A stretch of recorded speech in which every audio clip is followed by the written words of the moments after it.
Hi, Bianca. Congrats on making the final. First straight set victory at this tournament. In what ways was this match more challenging than the previous ones, particularly in dealing with your nerves of trying to make the Rogers Cup final in your hometown? Yeah, at 5-2, it's hard not to think about what's going to happen next. I mean, I'm one game away from winning, so I think that threw me off a little bit. And at 6-5, I was really nervous. I'm not going to lie. So many thoughts was going through my head. I tried to stay as calm as possible, and I think that really helped today. Congrats, Bianca. After you won the match, you covered your face, dropped to your knees, lay on the court for a bit. What was running through your mind when you had such an emotional reaction? Well, the reason why I was really emotional was because of all the emotions I had during that tiebreaker. I think my body just wanted to let it all out. And also because it's just so incredible that I'm in the finals right now, Rogers Cup. I had zero expectations coming into this tournament. And just with all that I've been through the past couple of months have been so tough. So just being able to be here right now is truly incredible. Hi, Bianca. You have a chance tomorrow to become the first Canadian woman in 50 years to win the Rogers Cup and Canadian Open tennis tournament. How does that make you feel, and is that putting additional pressure on you? Well, for sure there's some pressure, but I have nothing to lose, really.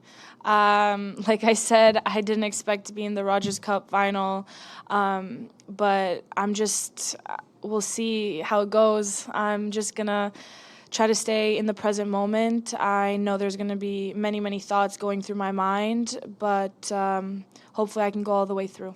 Ever heard of Faye Urban, the woman who won it? Yes, I have. Congratulations, Bianca. You might have answered the first question, but overall, what's it like to close out a match? Because I feel like a lot of people don't necessarily have that kind of pressure to win a match, or what's going through your mind when you try to close out? A lot, especially here at the Rogers Cup when the crowd is for you. There's obviously some additional pressure, but I try to channel that pressure into something good. I think it pumps me up even more. And really having the crowd behind me this week, I'm really thankful for that, because without their support, I don't think I would have been in the finals this week. Bianca, I wonder how you'll spend the rest of today. Will you stick around and watch the other women play? You've talked a lot about studying opponents this week. What will you do with the rest of your day today and this evening? Well, that was the last thing on my mind. Yeah, I guess I'll watch it. What time is it at? In an hour? I'll be in the treatment room, but I'll watch on TV for sure.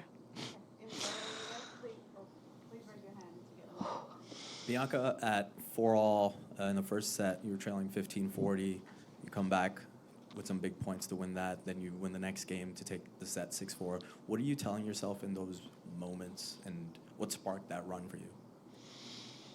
I try not to tell myself anything because there's already so many thoughts going through my mind. Like I said, I just try to stay as calm as possible because I know I can have a lot of anger in me. So I try to stay as calm as possible and just focus on the tactics I want to perform.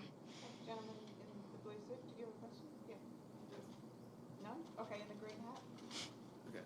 Bianca, when you playing Sonia, and this is the third time you playing her, how it's a lot of cat and mouse points, a lot of thoughtful battles that you have. But once again, your field today with the drop shots in the front of the court, when she's trying to be a wall, you were better at her at that today. Just your whole thoughts on just being able to win that tactical battle that you two have, because you guys are both feisty competitors on the court.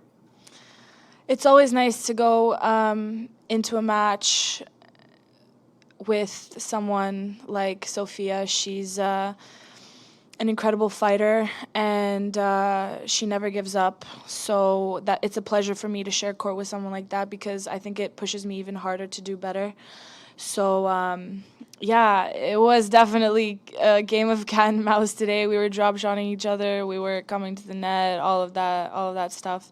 So it's never easy to play someone like that, but I think I did it a little bit better today, and thankfully in 2 sets. Bianca, you've referred a couple times to all that you've been through over the past few months with the shoulder and all that. Do you recall specifically a low point, a point at which you maybe thought, maybe this isn't going to come around, maybe my shoulder isn't going to get better, or maybe this is just too hard to try to go through all of this to come back? Well, when I got re-injured, for sure, I was the most upset I've ever been because I thought I was doing the right things. But I'm a pretty optimistic person, so I just try to look at the best in every scenario, and that's what I did. I changed a lot of things, and those things didn't come easy to me. I had to make a lot of decisions too, but in the end, it's all worth it.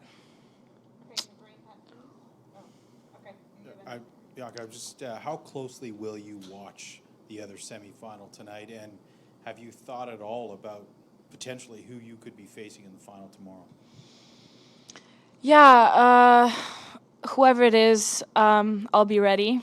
Watch out. Yeah, I'm gonna watch them. I'm gonna watch them play. I've played Mary 2 times this year already, so I know what to expect from her, and I've watched Serena play so many times. It would be really cool to play Serena, but I mean, anything can happen tonight, so I'm ready for anything. Bianca, you were just talking about having come into this tournament without any expectations. I remember you saying in Auckland, like way back at the start of this year, after you beat Venus, that you felt like you'd done the impossible. I know you said also after winning Indian Wells, like you didn't necessarily expect coming into that tournament that you'd be able to win it. What does it feel like to be able to consistently surprise yourself? Yeah, I'm definitely surprising myself. I don't realize the things I can do on the court. My coach is always telling me that I'm a champion within. But I guess I don't know, maybe I am starting to realize that slowly. But at this point, I don't want to take anything for granted. I mean, there's going to be weeks where you're going to lose. And right now I'm doing pretty well. So hopefully I can keep the momentum going for the rest of the season like that. Last 2 questions, Kamachi, and then Steph over there. Bianca, if it is Serena, what do you think it's going to be like? And what's that going to sort of add to the whole experience for you? Well, it's going to be an amazing experience for sure. Playing legend, 20-time Grand Slam champion. Is that right? Oh, 23. My bad. That's Federer, I think, 20. Yeah, it would be an honor to share the court with her.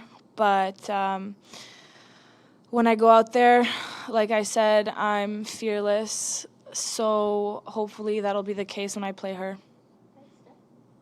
Bianca, on the court, you were talking a little bit about your parents and how emotional this has all been on them and this journey that they've been on in tennis with you. Can you talk a little bit about that and what they've gone through and how much this means to them as well? Definitely. I'm the only child, so they've been going through everything for the first time, like I am. So we've been doing it together for the longest time. Ever since I moved back to Canada to pursue my dream, we've been sacrificing a lot of things, but I don't necessarily call it a sacrifice because this is what I wanted to do. And we all dedicated everything we had to this sport. It wasn't easy. There's always ups and downs, like in anything. but they've been supporting me with every decision that I've made. They've been honest with me, telling me how it is when I don't want to hear it, obviously. And all I can say is that all that hard work, dedication, and sweat is all worth it in the end. Nothing beats this feeling. Okay, thank you very much, everyone. Thank you, guys.